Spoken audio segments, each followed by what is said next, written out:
En esta sesión abordaremos el concepto de derivada desde su interpretación geométrica.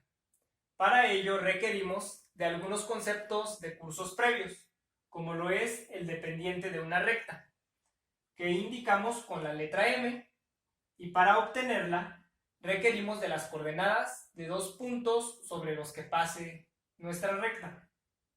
Ya que tenemos esos dos puntos, realizamos la resta de la coordenada y2 menos y1 entre la diferencia de la coordenada x2 menos x1.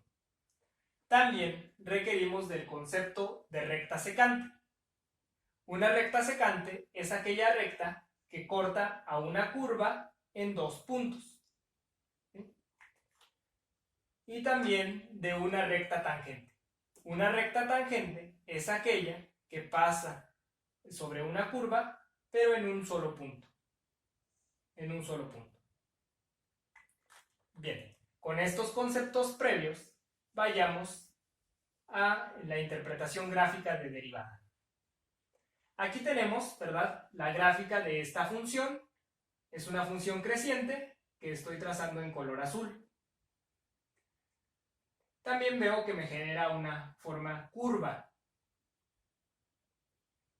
En este mismo gráfico veo, ¿verdad?, el trazo auxiliar de una recta secante, ¿sí?, que está en color verde y que corta a mi función en el punto P y en el punto Q. El punto P tiene coordenadas x, f de x. Y el punto Q tiene coordenadas x más h, f de x más h.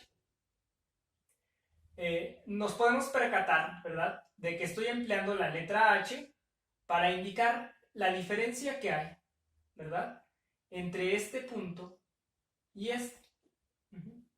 Esta diferencia es h y por ello la estoy sumando aquí.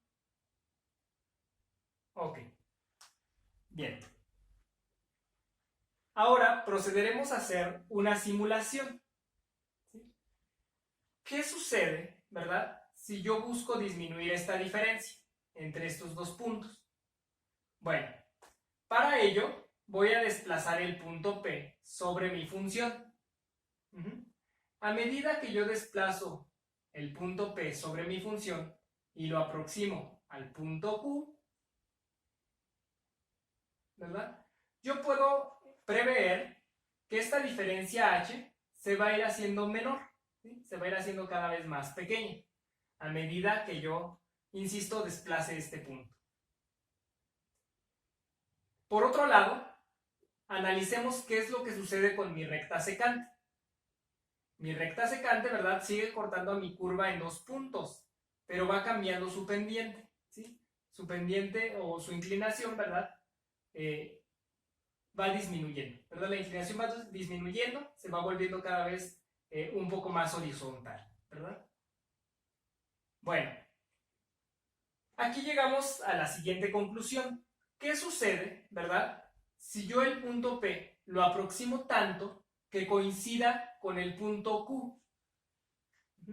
Si este punto P yo lo desplazo hasta que coincida con el punto Q, pues la diferencia h, ¿verdad?, por un lado, será prácticamente de 0. Y respecto a la recta, lo que va a suceder es que esta pendiente, ¿verdad?, se va a elevar, la pendiente de mi recta, de tal forma que cuando coincida el punto P con el punto Q, únicamente estará pasando, ¿verdad?, mi recta por un punto, por un solo punto sobre la función.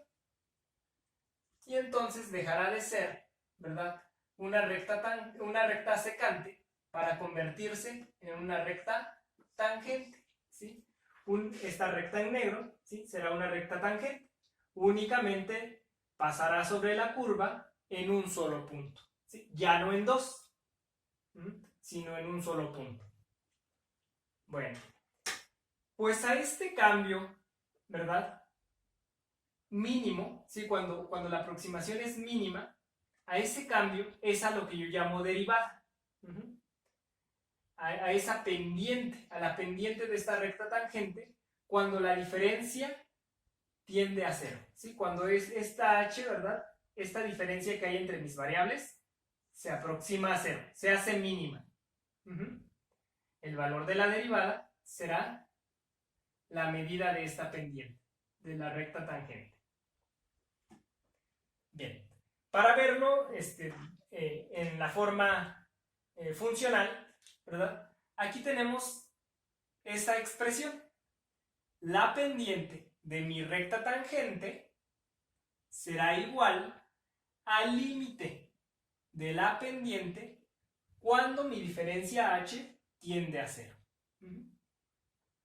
Vamos a comprobar que esto sea correcto, ¿sí? Aquí estoy calculando la pendiente de ese cambio, ¿verdad? De la recta tangente. Bueno, pues vamos a emplear esta fórmula, ¿verdad? La que mencionamos al inicio. Yo necesito dos puntos, ¿verdad? En este caso voy a tomar el punto P como mi punto inicial, mi punto 1, y mi punto Q como mi punto 2. Por lo tanto, el punto P tendrá las coordenadas x1, y1, y el punto Q tendrá las coordenadas x2, y2. Veamos. Si yo sustituyo, ¿verdad? Y2, que es f de x más h, menos y1, que es f de x, ¿verdad? Aquí tengo indicada esa diferencia. Entre x2 menos x1. x2, que es x más h, menos x1, que es x. Entonces aquí ya tengo indicada la diferencia del denominador. En la parte del numerador, pues la dejo tal y como está, ¿sí? La resta de las dos funciones. Y en el caso del denominador, vemos que si yo realizo la resta, ¿verdad? X menos x, pues se cancela, ¿verdad? Se cancela la variable x y únicamente me queda la diferencia h, que es lo que yo tengo aquí. Entonces, esta es la interpretación geométrica de la derivada, ¿sí? Un límite cuando se aproxima la pendiente de una recta secante, ¿sí?, a convertirse en una recta tangente. Ese cambio mínimo que hay entre dos variables. Esa es la derivada, ¿sí? Entonces aquí, ¿verdad?, es la medida de la pendiente de la tangente, que yo también puedo reescribir como derivada, ¿sí? Derivada. Para ello lo voy a indicar como f' de x, ¿sí? Con esto indico derivada. También lo puedo indicar con la letra y y de igual manera prima, ¿sí? De esta forma estoy indicando derivada. Otra forma es el cambio en y, ¿sí?, diferencial de y sobre diferencial de x. De cualquiera de estas tres formas yo puedo indicar derivada, ¿sí? Ese cambio, cuando el cambio entre variables tiende a cero, ¿sí? Un cambio mínimo. Bien, más adelante emplearemos este límite, ¿sí?, para calcular derivada.